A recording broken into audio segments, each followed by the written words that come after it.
Welcome to the AFR Saints channel, where we provide you daily content on your favorite team, the New Orleans Saints. Do us a favor and hit that subscribe button. Be sure to leave your comments below and smash that like button. Who dat?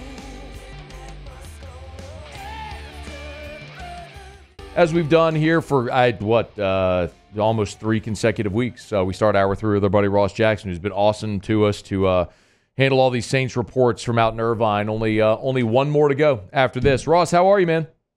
Hey, buddy. Doing great. Thanks for asking. Hey, not great news about Taliese Fuaga. Biggest question mark on the Saints' entire team is the offensive line, and I feel like they went into camp with 2 certainties, and they're going to exit camp with 2 certainties on the offensive line. What do we know about what happened today?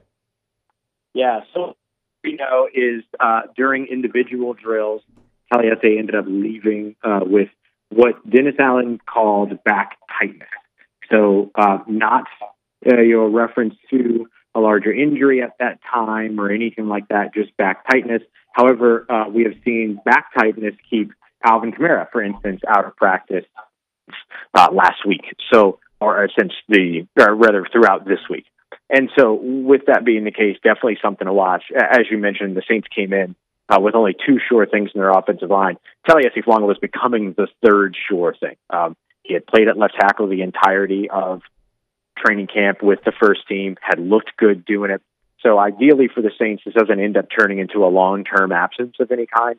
But I wouldn't be surprised, just based upon how they have kind of approached these things here, training camp over the course of this year's camp, if they play this very, very kind of safely as they move forward. It wouldn't be super surprising to see Taliese Fuaga not back around throughout this week, but Dennis Allen said that if he's an able-bodied and he's able to be out there and play this weekend, that they'll get him out there this weekend, but the Saints should probably play this one safe. Yeah. The other big news today is Justin Simmons. He'll be in the NFC South, just not in New Orleans. Reaction to Simmons ending up in Atlanta and how this all played out?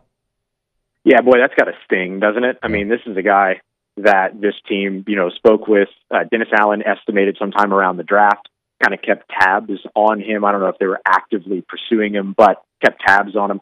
And then finally got to a point to where they felt like they were close enough.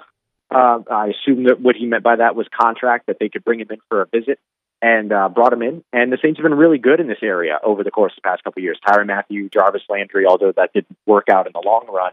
But Derek Carr, Chase Young, bringing guys in for visits had all of a sudden for New Orleans turned into something that was a signifier of mutual interest as opposed to a free meal.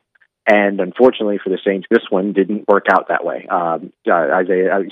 Justin Simmons signing with the Atlanta Falcons. So not only not signing with the Saints, but signing across the division with the division rival. That's got to sting too. I think that the big takeaway around this is that the Saints weren't looking at their safety position as a position where they were desperate to address or desperate to improve. They were interested in Justin Simmons because of how good he was, not because of how good the safety room isn't. So they're pretty happy regardless of being able to go with a guy like Jonathan Abram or go with a guy like Jordan Howden, the second-year safety next to Tyrann Mathieu. They'll be totally fine with that decision. But they wanted to add Justin Simmons. I think you saw the mutual interest there. So it's a miss in that the Saints don't get to be as good as they could have been over on the defensive backs room as they would have been if they would have been able to add a Justin Simmons. Is there a player on the defensive side that you and I in these conversations haven't spent a lot of time talking about on the defensive side that we should be?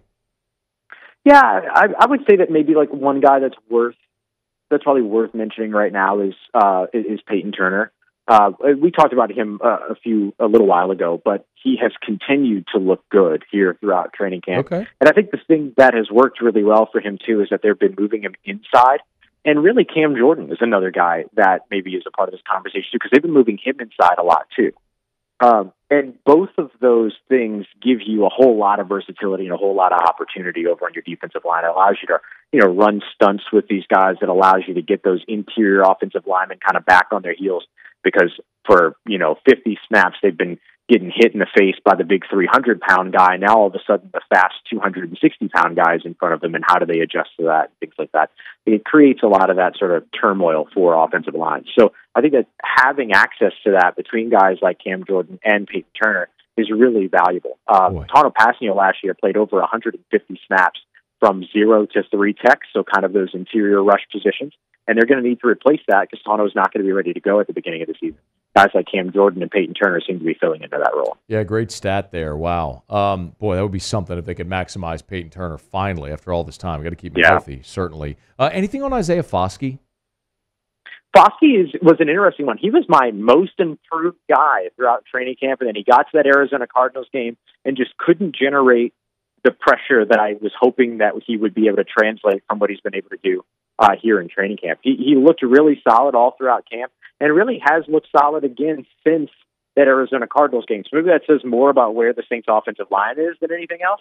But if nothing else, I mean, you're wanting to see him be able to build on that confidence and then bring that into a game. So I'm looking forward to seeing him again here Sunday against the San Francisco 49ers, but he's somebody that has been really active as a pass rusher and really active as a run stopper as well, pretty consistently disruptive in the backfield and things like that and the opportunities that he gets. And just, when we say consistently, we're talking about once a practice day or something like that. But, you want to see those flashes. You want to see that player show up day after day after day after day. And I think we've seen that from Isaiah Foskey. It was just interesting to kind of see that didn't translate to the field last Saturday against Arizona, maybe to be a different story this Sunday against San Francisco.